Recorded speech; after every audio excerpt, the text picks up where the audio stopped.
Hello class 10 students, welcome to online classes of Neeraj Vajpayee International School. Today we are going to continue with chapter 11, the human eye and colorful world, in which we are going to understand the topic atmospheric refraction and scattering of light. In the previous class we have understood about the dispersion and its application. हमने ये समझा था कि dispersion of light क्या होता है. उसमें हमें समझ में आया था कि लाइट के साथ रिफ्रैक्शन ही नहीं, उसकी स्प्लिटिंग भी होती है. मतलब लाइट जो होती है वो उसके अंदर भी दूसरे कलर्स होते हैं, वो कलर्स स्प्लिट हो सकते हैं.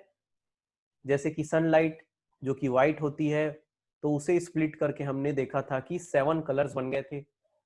जिसका सबसे ज्यादा डेविएशन होता है वो रहता था ब्लू, क्योंकि उसकी वेवलेंथ सबसे कम थी.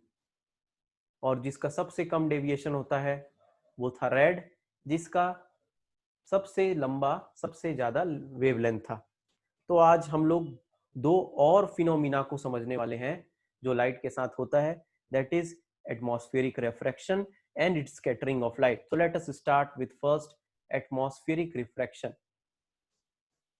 What is atmospheric refraction? The refraction of light caused by Earth's atmosphere is called atmospheric refraction. अर्थ के आसपास, अर्थ की सराउंडिंग में एटमॉस्फेयर है. एटमॉस्फेयर में होता है मिक्सचर ऑफ गैसेस, और ये जो गैसेस हैं वो बहुत सारे लेयर्स में अवेलेबल हैं हमारे अर्थ के एटमॉस्फेयर में. लेयर का मतलब आप कुछ इस तरीके से समझ सकते हैं, जैसे कि हमने जाना है कि आयनोस्फीयर, एक्सोस्फीयर, स्ट्रेटोस्फीयर, लिथोस्फीयर, है ना, एटमॉस्फेयर के पार्ट्स हैं. तो इसमें जो गैसेस हैं वो भी लेयर्स में अवेलेबल है, और ये सारी लेयर्स की ऑप्टिकल डेंसिटी भी अलग अलग है. एक तो होती है मास डेंसिटी, मास से रिलेटेड, और जो लाइट से रिलेटेड ऑप्टिकल डेंसिटी होती है, उसकी क्षमता कितना बेंड कर सकता है वो लाइट, वो भी अलग अलग है इन सारे लेयर्स की एयर के, जिसके कारण से रिफ्रैक्शन कुछ अलग प्रकार से होता है. अभी तक हमने जो रिफ्रैक्शन देखा वो एयर से ग्लास में जा रहा था, ग्लास से वाटर में जा रहा था लाइट, वाटर से ग्लास में निकल रहा था, एक मीडियम से दूसरे मीडियम में जा रहा था, मगर उस मीडियम की ऑप्टिकल डेंसिटी कांस्टेंट थी. बट यहां पर अगर जो मीडियम है उसकी ऑप्टिकल डेंसिटी चेंज हो रही है तो कुछ अलग टाइप का रिफ्रैक्शन होगा. क्या होगा वो देखते हैं. These layers of air in atmosphere have varying optical density due to the temperature difference in air layer. बिल्कुल सही बात. यहाँ पे लिखा है कि जो लेयर्स हैं ये एयर के, इसकी ऑप्टिकल डेंसिटी चेंज होने का मेन कारण होता है इनके टेम्परेचर में डिफरेंस. टेम्परेचर अगर ज्यादा होगा तो लेस डेंसर होगा या रेयरली डेंस होगा कोई गैस, और अगर टेम्परेचर कम होगा तो ज्यादा डेंस होगा. और इस प्रकार से डेंसिटी में कम उतार चढ़ाव रहता है, और इसके कारण डिफ्रैक्शन भी कुछ अलग प्रकार का होता है. So let us see phenomena occurring due to atmospheric refraction. ये एटमॉस्फेरिक रिफ्रैक्शन के कारण हमको आसपास हमारे एटमॉस्फेयर में जो रिफ्रैक्शन होता है उसमें कुछ दिखते हैं. क्या ऐसे कुछ फिनोमिना है? तो पहला है ट्विंकलिंग ऑफ स्टार. इसके बारे में आपने बहुत पहले से पढ़ चुका है कि what is twinkling of star, उसको देखेंगे क्यों होता है और एटमॉस्फेरिक रिफ्रैक्शन से उसका कैसा कोई रिलेशन है. Then second is stars seems higher than they actually are. इसको हम लोग देखेंगे दैट स्टार्स की जो हमें अर्थ के सरफेस से जो हाइट दिखती है या दूरी दिखती है या पोजीशन दिखती है, वो एक्चुअली उसकी करेक्ट पोजीशन नहीं है, कुछ अलग पोजीशन होती है उसकी. Advanced sunrise and delayed sunset. Yes, हम जो सनराइज देखते हैं और सनसेट देखते हैं वो एक्चुअली सनराइज जो रहती है वो पहले होते रहती है, पहले दिखती है, हमें हुई नहीं रहती फिर भी, और हमें जो सनसेट दिखता है वो थोड़ी देर बाद दिखता है, पहले ही हो गया रहता है सनसेट. ये जो एप्लीकेशन है वो एटमॉस्फेरिक रिफ्रैक्शन के हैं. सो let us see this one by one. First of all twinkling of star. तो पहले समझते हैं कि ट्विंकलिंग ऑफ स्टार होता क्या है. The intensity of light coming from star changes continuously. At one moment the star appears to be very bright and the next moment it appears very dim. और इसी को कहते हैं हम ट्विंकलिंग ऑफ स्टार. सही समझे इसे? तो ये बोल रहा है कि हम जब स्टार को देखते हैं क्लियर स्काई में, तो हमें पता चलता है कि उसकी इंटेंसिटी यानी कि उसकी जो उससे जो आ रही है लाइट, उस लाइट की तीव्रता कम और ज्यादा हो रही है. कभी उसकी लाइट ज्यादा दिखती है, कभी कम दिखती है, और इसी को हम लोग बोलते हैं ट्विंकलिंग ऑफ स्टार. होता क्यों है ये? The star light reaches our I, increases and decreases continuously due to atmospheric refraction. Actually जब ये स्टार से लाइट आ रही है, वैसे ही वो स्टार बहुत दूर है, एक पॉइंट उस पॉइंट ऑब्जेक्ट दिखता है हमें, एक पॉइंट जैसा छोटा सा ऑब्जेक्ट दिखता है, तो उससे आने वाली लाइट ऑब्वियसली पहले से ही बहुत कम रहती है, और उसे पार करके आना रहता है एटमॉस्फेयर के सारे लेयर्स ऑफ गैसेस को. हमारी आंखों तक पहुंचने में उसे सारे लेयर्स ऑफ गैसेस को पार करके आना है, जिसका टेम्परेचर ग्रेजुअली चेंज भी होते रहता है. हाँ, दिन में सन था तो उसका टेम्परेचर बढ़ रहा था. अब जब नाइट हो गया तो वो टेम्परेचर लो होते जा रहा है. यानी ऑप्टिकल डेंसिटी चेंज हो रही है बीच में एटमॉस्फेयर की, और चेंज होते हुए ऑप्टिकल डेंसिटी क्या करती है? लाइट को बार बार इरेगुलरली रिफ्रैक्ट करती है, जिसके कारण उसकी इंटेंसिटी कभी ज्यादा दिखती है, कभी कम दिखती है. इसी को ट्विंकलिंग ऑफ स्टार बोलते हैं. तो दूसरा देखते हैं अब application. Star seems higher than they actually are. Stars की जो हाइट या पोजीशन जो हम देखते हैं क्लियर स्काई में, एक्चुअल पोजीशन नहीं रहती. वो कैसे? एक डायग्राम के थ्रू समझते हैं. यहां पर हम है, जहां पे ये आइस दिख रही है, यहां पर हम है, हम देख रहे हैं स्टार को, और यहां पर एक्चुअल पोजीशन ऑफ स्टार है, ये रहा ए पोजीशन. ठीक, और इस स्टार और हमारे आइस के बीच में एटमॉस्फेयर भी है, समझ लो, जिसमें लेयर्स ऑफ गैसेस हैं, बहुत सारे लेयर्स ऑफ गैसेस हैं, जिसका टेम्परेचर अलग अलग है. जब ये लाइट आ रही है तो वो रिफ्रैक्ट होती जा रही है, बैंड होती जा रही है, बैंड होती जा रही, बैंड होकर हमारे आइस तक पहुंची, और हमें उसका एक इमेज जो दिख रहा है, क्योंकि हमें लगता है कि सीधी आती है लाइट, तो सीधी आनी चाहिए, इसलिए वो कहीं और हमें दिखता है. स्टार सीम्स किसी और जगह दिखता है वो, जो कि एक्चुअली एक हाई पोजीशन में होता है. You can see here and it is looking somewhere else at some high position, or you can say a different position. And here also in this diagram you can see why this bending of light is happening. Increasing optical density या फिर increasing refractive index, यानी कि हम जब atmosphere में सबसे outer surface of atmosphere से lower surface of atmosphere में पहुंच रहे हैं, तो gradually the refractive index of the medium या फिर बोल लो एयर इज इंक्रीजिंग. तो इस कारण से एक ऐसा रिफ्रैक्शन मिल रहा है जिसमें ये बैंड होती जा रही है लाइट, और इस कारण से हमें किसी और पोजीशन में स्टार दिखता है जहां पर वो नहीं रहता. तो ये हो गया इसका explanation. Air higher up in the sky is rarer but the nearer earth surface is denser. हाँ, ये बात तो बिल्कुल सही है कि अर्थ सरफेस के पास में जो एयर है वो बहुत डेंस है, और बहुत दूर एटमॉस्फेयर के आउटर सरफेस में जो है, एटमॉस्फेयर के एज के सरफेस में जो है, वो एयर बहुत ही रेयर है, और बीच में ग्रेजुअली चेंज हो रहा है ये डेंसिटी. इस कारण से so the light from star comes down, the dense air bends the light more. और डेंस एयर क्या कर रही है? ज्यादा बेंड कर देती है, और रेयर बेंड बहुत कम करती है. इसके कारण से due to this refraction of starlight the star appears to be at higher position, और इस कारण से हमें किसी और पोजीशन में, हायर पोजीशन में स्टार हमें दिखता है. Then we will understand about advanced sunrise and delayed sunset. ये बहुत इंपॉर्टेंट क्वेश्चन बनता है कि हमें सनराइज जो दिखता है वो एडवांस्ड दिखता है, मतलब हुआ नहीं रहता, एक्चुअली सनराइज हुआ नहीं रहता, सूर्य उदय हुआ नहीं रहता, और हमें दिख जाता है वो पहले से. और उसी तरह सनसेट हो गया रहता है, फिर भी हमें सन दिखते रहता है। तो चलो इसको समझते हैं। We can see the sun about 2 minutes before actual sunrise. हम सन को 2 मिनट पहले देख डालते हैं, जब सनराइज हुआ नहीं रहता उसके पहले।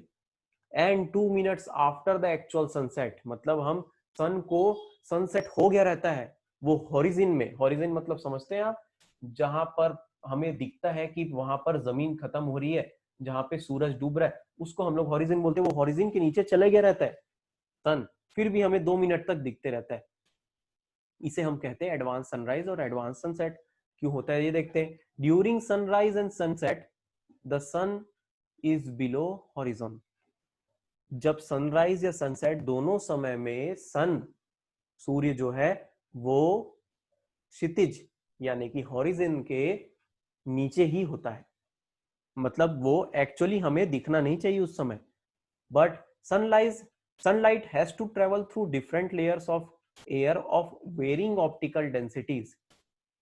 अब ये जो सन से आ रही है लाइट, वो हमारे एटमॉस्फेयर में एंटर की, और उसको बहुत सारे एटमॉस्फेरिक एयर के लेयर से गुजरना है, जिसके कारण उसकी बैंड हो जाती है वो लाइट, और बैंड होकर हमारी आंखों तक पहुंचती है और हमें दिखने लग जाती है। इस डायग्राम के थ्रू हम लोग बहुत अच्छे से समझ सकते हैं। अब इसको आप समझ लो, या तो ये सनराइज का है या सनसेट का है, दोनों पोजीशन में, दोनों कंडीशन में बिल्कुल इसी तरह दिखता है।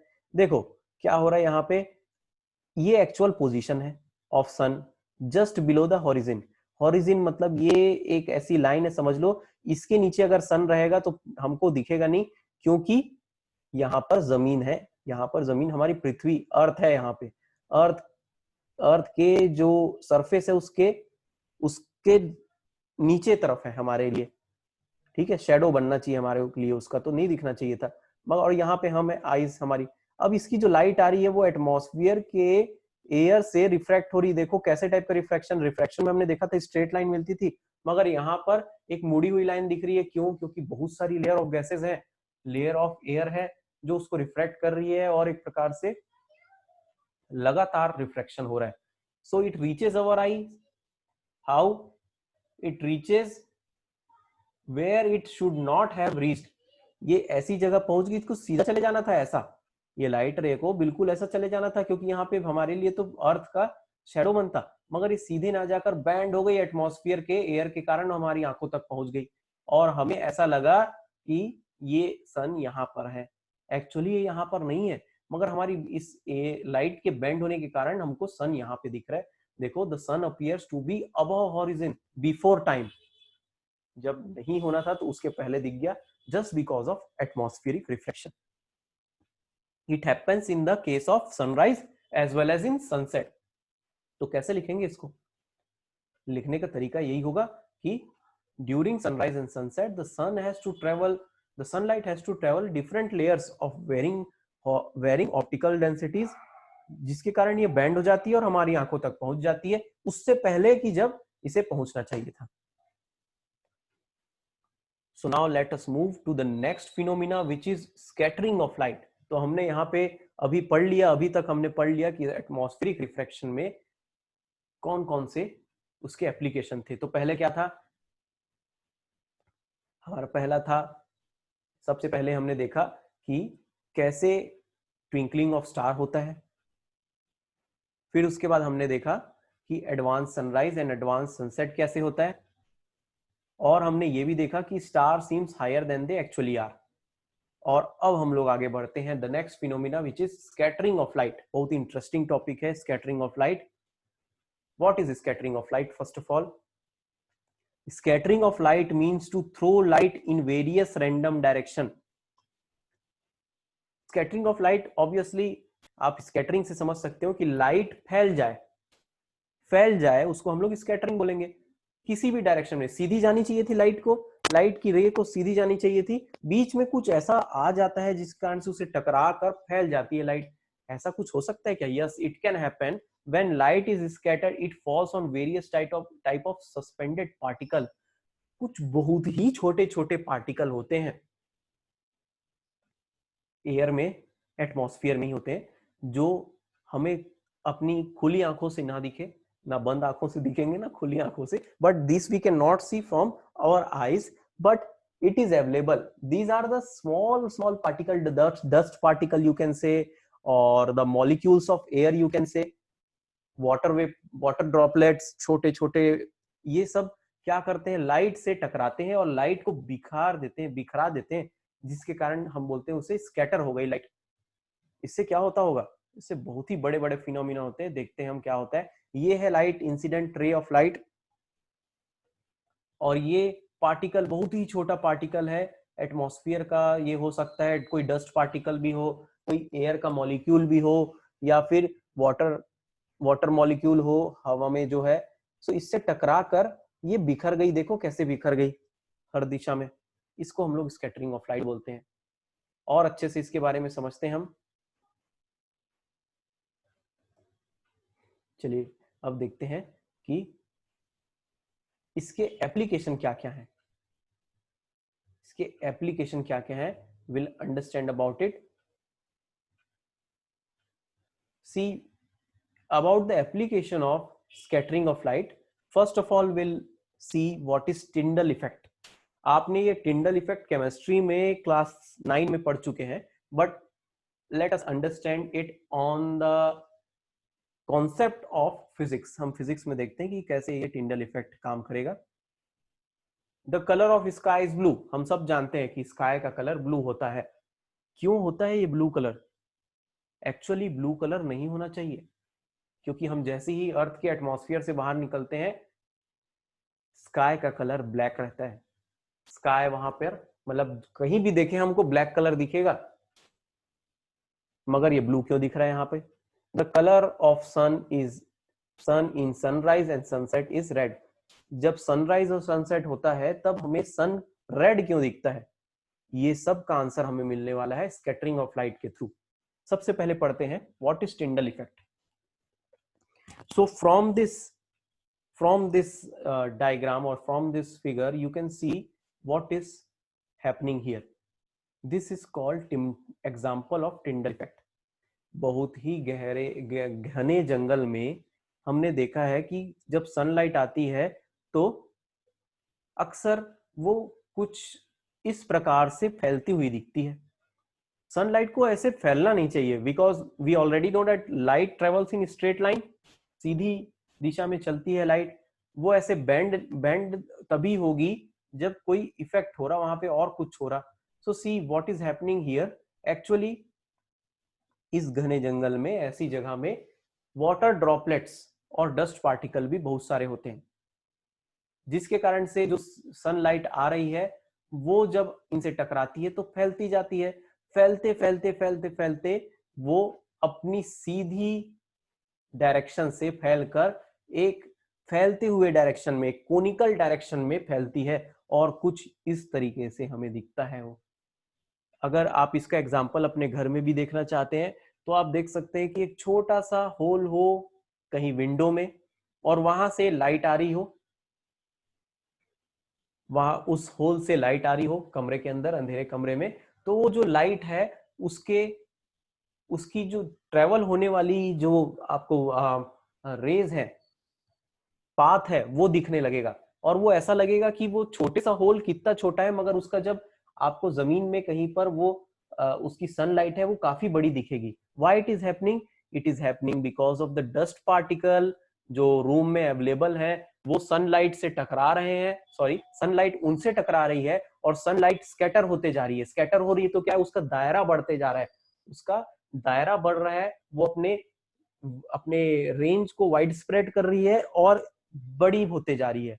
उसकी इंटेंसिटी तो कम हो रही है मगर वो बड़ी भी होते जा रही है स्कैटर होने के कारण, और इस कारण से उसका पाथ हमें दिखने लग जाता है। वो दिखता है, रेज आती हुई दिखती है हमें, उस सन की रेज आती हुई दिखती है, और वो सन रेज जो है वो फैलकर बड़ी भी दिख जाती है, उसका सनलाइट बड़ी दिखती है उसका जब वो जमीन में पड़ती है। तो देखिए यहाँ लिखा भी है scattering of sunlight passing through the canopy of forest, and this is what is called Tyndall effect.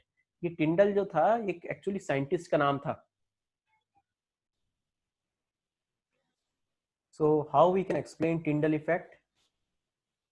Tyndall effect can be explained like this. When sunlight passes through the canopy of a dense forest, जब बहुत ही घने forest के बहुत सारे पेड़ों के बीच से जब लाइट पास होती है, the tiny water droplets in the mist, तो एटमॉस्फेयर, वहां के जो एटमॉस्फेयर है, वहां के जो आसपास जो हवा है, उसमें जो वाटर ड्रॉपलेट है वो सनलाइट को स्कैटर कर देते हैं. The scattering of sunlight by the particle in its path is called Tyndall effect. और इसी चीज को हम लोग टिंडल इफेक्ट बोलते हैं. Tyndall effect was discovered when white light, टिंडल या फिर बोल सकते हैं टिंडल डिस्कवर्ड दैट, ये जो साइंटिस्ट था, discovered that when the white light consists of 7 colors is passed through a clear liquid. जब क्लियर वाटर से हम पास करते हैं कोई व्हाइट लाइट, जो कि हम लोग ऑलरेडी जानते हैं कि व्हाइट लाइट में पूरे 7 कलर्स होते हैं, हैविंग स्मॉल सस्पेंडेड पार्टिकल, इस ऐसे लिक्विड क्लियर वाटर से, क्लियर लिक्विड से पास कर रहे हैं और उसमें छोटे छोटे पार्टिकल्स हैं, छोटे छोटे, या तो समझ लो डस्ट पार्टिकल है. Then the blue colour of white light, तब वो व्हाइट लाइट का ब्लू कलर, जिसका की वेवलेंथ सबसे छोटा होता है, having shorter wavelength, is scattered, वो सबसे ज्यादा बिखरता है, सबसे ज्यादा वही स्कैटर होता है, लाइट का वो पार्ट स्कैटर हो जाता है. Much more than the red colour having the longer wavelength. अब जैसे कि हम लोग जानते हैं कि व्हाइट लाइट में पूरे 7 कलर्स होते हैं, इन सारे 7 कलर्स का मतलब इस व्हाइट लाइट के सारे 7 कलर कंपोनेंट का सबसे कम वेवलेंथ वाला होता है ब्लू कलर, इसीलिए वो सबसे ज्यादा स्कैटर हो जाता है. और बाकी जो बचे हैं वो कम स्कैटर होते हैं, जो मोस्टली रेड शेड के हैं. रेड सबसे ज्यादा लंबे वेवलेंथ का होता है, लॉन्गर वेवलेंथ का. तो let us now understand about different other phenomena which happens due to the scattering of light, और जिसको हम लोग अभी जो समझे हैं कि टिंडल ने क्या डिस्कवर किया था. ये जो हुआ था स्कैटरिंग ऑफ लाइट, जिसके कारण से हमें फैलती हुई लाइट दिखी, उसे तो टिंडल इफेक्ट कहे, मगर टिंडल ने एक और चीज डिस्कवर की, वो ये था कि शॉर्टर वेवलेंथ, जैसे ब्लू कलर का, व्हाइट लाइट के ब्लू कलर का ज्यादा स्कैटरिंग होता है और रेड का कम स्कैटरिंग होता है, क्योंकि वो लॉन्गर वेवलेंथ का होता है. तो चलिए देखते हैं. Now let us see about why the colour of sky is blue. और उसका आंसर इसी में छुपा हुआ है कि जब scattering of blue component of white light by air molecules present in atmosphere causes the blue colour of the sky. मतलब कि जो सन से व्हाइट लाइट आ रही है, वो जब हमारे एटमॉस्फेयर में आती है, तो एटमॉस्फेयर में बहुत सारे एयर मॉलिक्यूल, डस्ट पार्टिकल है, वो लाइट को स्कैटर करते हैं. लाइट का स्कैटरिंग में सबसे ज्यादा बिखरने वाला कंपोनेंट होता है उस लाइट का ब्लू कलर, क्योंकि उसकी वेवलेंथ शॉर्टर होती है दूसरे कलर से, क्योंकि वो ज्यादा बिखर जाता है, इसलिए बिखरा हुआ चीज हमें आसमान में दिखता है, जो कि है blue. This is what is explained by this diagram. देखो सनलाइट हम यहां पर है, कहीं समझ लो, सनलाइट आ रही है, हर तरफ से आ रही है, सनलाइट एटमॉस्फेयर में एंटर करी, little of blue light scattered, little of blue light scattered, little of blue light scattered by what, this air molecule या डस्ट पार्टिकल. अब देखो जो स्कैटर हुआ है, फैल गया, उसी कलर का तो हमारा एटमॉस्फेयर बन जाएगा. So blue sky from this scattered light, this is why our sky looks blue. इसका मतलब अगर एटमॉस्फेयर नहीं होता तो क्या ब्लू नहीं दिखता? हाँ बिल्कुल, एटमॉस्फेयर अगर हमारे अर्थ का नहीं होता तो हमें ब्लैक कलर दिखता, ब्लैक कलर का हमें स्काई दिखता.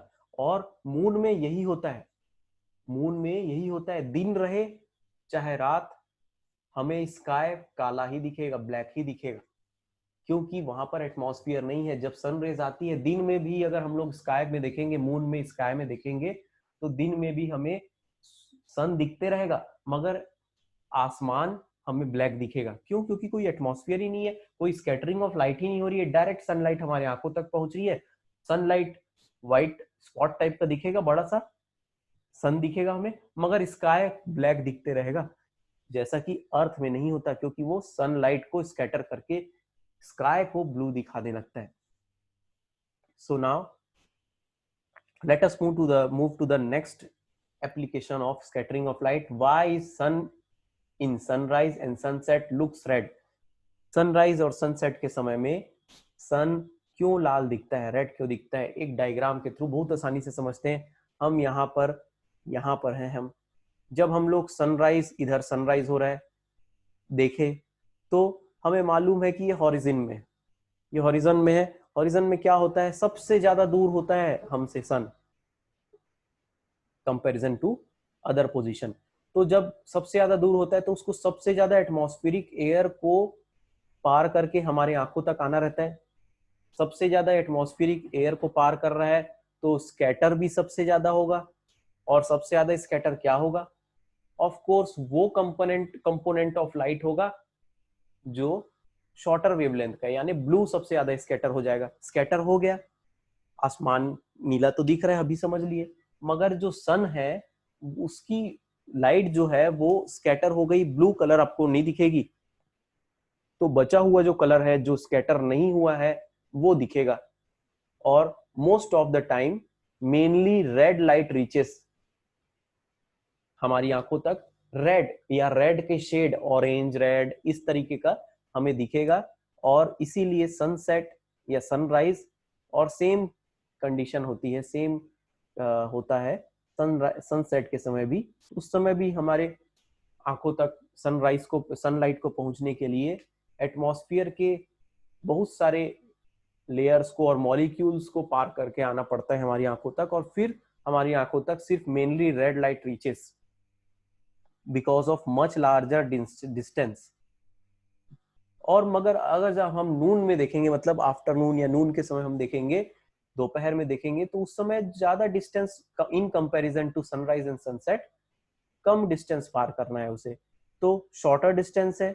Little of blue light scatter, तो उस समय भी स्कैटरिंग हो रही है, तभी तो हमें आसमान हल्का नीला दिख रहा है। देखना दिन में हमें जब सुबह सुबह और शाम शाम को ज्यादा नीला दिखता है, मगर दोपहर में फीका नीला दिखता है। कारण यही है कि थोड़ा सा ही लाइट ब्लू कलर का लाइट स्कैटर हो रहा है, और बाकी जितना बचा वो हमारी आंखों तक आ रहा है। इसलिए हमें वो लगभग व्हाइट कलर या येलो कलर का दिखता है उस समय, दोपहर के समय में सन। क्यों? क्योंकि उतनी ज्यादा ब्लू स्कैटर नहीं हुई, पूरी की पूरी तो नहीं आ रही है लाइट, मगर जो आ रही है वो उसे येलो या व्हाइट कलर का दिखाती है हमें। That's why sun appears red at sunrise and sunset but white at noon. देखो ये बात लिखी हुई है यहाँ पे, बट व्हाइट एट नून, दोपहर में येलो या फिर व्हाइट दिखता है। कैसे एक्सप्लेन करेंगे इसे? एक्सप्लेन कर सकते हैं, at the time of sunrise and sunset when the sun is near the horizon the sunlight has to travel greatest distance through the atmosphere to reach us. सबसे ज्यादा डिस्टेंस कवर करना पड़ेगा हमारी आंखों तक पहुंचने के लिए। और फिर most of the shorter wavelength of blue colour, yes shorter wavelength होता है ब्लू कलर का, present in it is scattered out, वो फैल जाता है, and away from our line of sight, और इसलिए हमारी आंखों तक पहुंच नहीं पाता।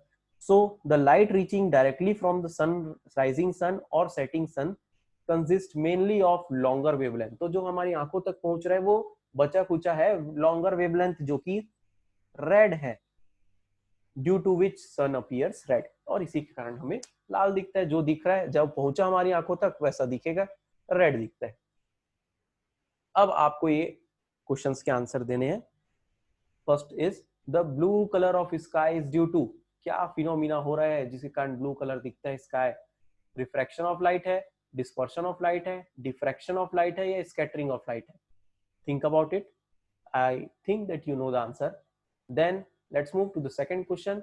The red colour of sun at the time of sunrise and sunset is because option A, red color is least scattered, blue color is least scattered, red color is most scattered, या blue color is most scattered? I think you are able to give these two answers if you have understood the explanation. I am going to send the PDF also of this explanation so that you can complete it. Meanwhile, keep on studying. Have a nice day.